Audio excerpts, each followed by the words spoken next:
Hello বন্ধুরা, শুভ মহাষষ্ঠী। আমি পৌলমী। আমি চলে এসেছি তোমাদের সামনে আরও একটি নতুন ভিডিও নিয়ে। তো তোমরা কেমন আছো? তোমাদের পুজো কেমন কাটছে তোমরা অবশ্যই আমাকে জানিও। আমার তো বেশ ভালোই কাটছে। সকাল সকাল উঠে পড়েছি, আজকে গপুর সেবা দেবো। সকাল সকাল উঠে পড়েছি, গপুকে নতুন জামা পরিয়ে দিলাম। এই যে দেখো, গপুর ষষ্ঠী স্পেশাল নিউ ড্রেস পরে গপু একদম সাজুগুজু করে বসে পড়েছে। তারপর আমার মহাদেবকে আমি স্নান করিয়ে নিলাম। তারপরে এই যে দেখো, সাজিয়ে গুছিয়ে আমার পুজো দেওয়া পুরো কমপ্লিট হয়ে গেছে।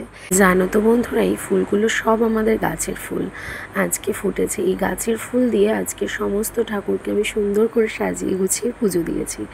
তারপর আমার সোনা বাবা চলে গেল ওর বাবার সাথে একটু সামনের মণ্ডপে। তো ওখানে যাচ্ছে, কারণ সকাল থেকে উঠে একটু বায়না করছিল, তাই ওর বাবা বললো চলো তোমাকে একটু ঘুরিয়ে নিয়ে আসি। তারপরে যে স্নান টান করে ওকে রেডি করিয়ে দিয়েছি, নতুন জামা নতুন প্যান্ট পরিয়ে। জামাটা আমি এনেছিলাম আগের দিন নৈহাটি মার্কেট থেকে, আর প্যান্টটা ওকে ওর পিমনি এনে দিয়েছিল। তো তোমরা এগুলো দেখে ভাবছো যে এগুলো কেন আমি দেখাচ্ছি।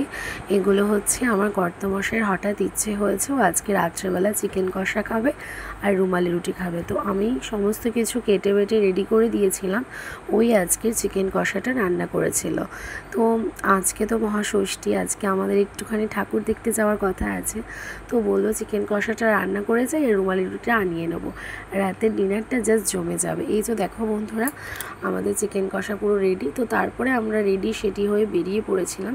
সামনেই রাজেন্দ্রপুরে বটতলায় একটা সুন্দর প্যান্ডেল হয়েছে, সেটাই দেখতে যাওয়ার উদ্দেশ্যে। তো আমি, আমার সোনা বাবা আর আমার কর্তামশাই আর হচ্ছে আমাদের ভাগ্নে বাবু সবাই মিলে যাচ্ছিলাম বটতলার প্যান্ডেলে। তো এই যে দেখো, আমাদের গলিটা কি সুন্দর করে সাজিয়েছে। তারপরে চলে যাচ্ছিলাম আমাদের গন্তব্যস্থলে। তারপরে এই যে আমাদের মামা বাড়ি, মানে আমার সামনেই, এই মণ্ডপটার সামনেই আমার মামা শ্বশুরের বাড়ি। তো ওইখানেই গাড়িটা রেখে আমরা যাব। তো দেখো বন্ধুরা, গাড়িটা রেখে আমরা রওনা দিয়েছি আমরা মণ্ডপের উদ্দেশ্যে। আর সোনা বাবা এত দুষ্টু না, একটুও হাঁটবে না।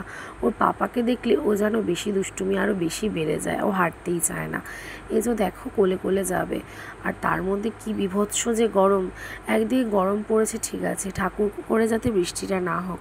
আর দেখো বন্ধুরা, প্যান্ডেলটা কি সুন্দর হয়েছিল, খুব সুন্দর করেছিল। প্রত্যেকবারই এখানে খুব সুন্দর পুজো হয়, খুব সুন্দর প্যান্ডেল করে। তো এইবারেও মানে ঠাকুরটা খুবই সুন্দর হয়েছিল। তারপর দেখো বন্ধুরা, এই যে আমরা ভেতরে চলে যাচ্ছি। আর এত দুষ্টু, আমি সেরকমভাবে ভালো করে ফটো ভিডিও ক্লিপ তুলতে পারিনি। ও গরমেও ভীষণ বিরক্ত লাগছিল, ও থাকতে চাইছিল না। তো যেটুখানি পেরেছি তোমাদের সাথে শেয়ার করেছি আর কি। তো একটা শিব ঠাকুরের মূর্তি বানিয়েছিল সামনে, তো ওটার ফটো তুলেছি, কিন্তু ভিডিও আমার করা হয়নি, কিন্তু ওটা খুব সুন্দর হয়েছিল। তারপরে দেখো বন্ধুরা, আজকে ষষ্ঠী, আর কিন্তু কি প্রচুর ভিড়। তারপরে ভিড় ঠেলে চলে গেছিলাম ভেতরে মাকে দর্শন করব বলে। দেখো বন্ধুরা, দেখতে পাচ্ছ কি পরিমাণে ভিড়। তো যাই হোক, আমার সোনা বাবা তো ঢুকতেই চাইছিল না, কিন্তু আমি বললাম চলো।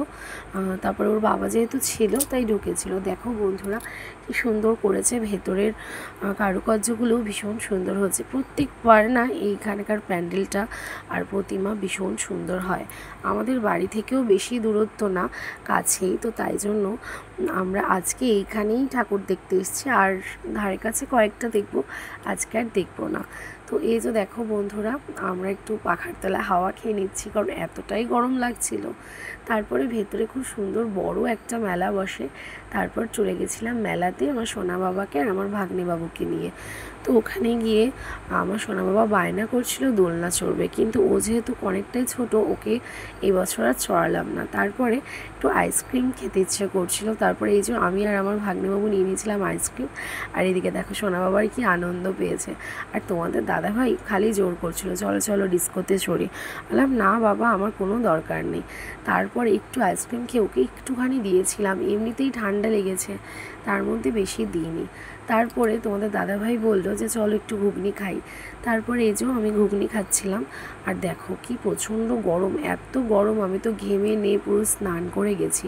সত্যি প্রচণ্ড গরম পড়েছিল আজকে। তো এই যে আমি আর আমার ভাগ্নেবাবু দুজন মিলে বসে বসে ঘুগনি খাচ্ছি। আর এদিকে আমার সোনা বাবা খাচ্ছে হচ্ছে ফ্রুটি, যেহেতু ওকে ঘুগনি দেবো না তাই জন্য ওকে ফ্রুটি দিয়েছিলাম। তারপরে খাওয়া দাওয়া কমপ্লিট করে বেরিয়ে পড়েছি বাড়ি যাওয়ার উদ্দেশ্যে। এত গরম লাগছিল, তারপরে যেহেতু মামার বাড়ি যাব তাই জন্য একটু জিলাপি নিয়ে নিচ্ছিলাম। তারপরে জিলাপি কিনে নিয়ে সোজা চলে এসেছিলাম মামা শ্বশুরের বাড়িতে। তারপরে এসে দেখি আমাদের দিদা শাশুড়ি আমাদের জন্য বানিয়েছিল ডিমের অমলেট। তো এদিকে আমার দিদা শাশুড়ি, মামি শাশুড়ি, আমার যা সবাই মিলে ভীষণ মজা করলাম, আড্ডা দিলাম।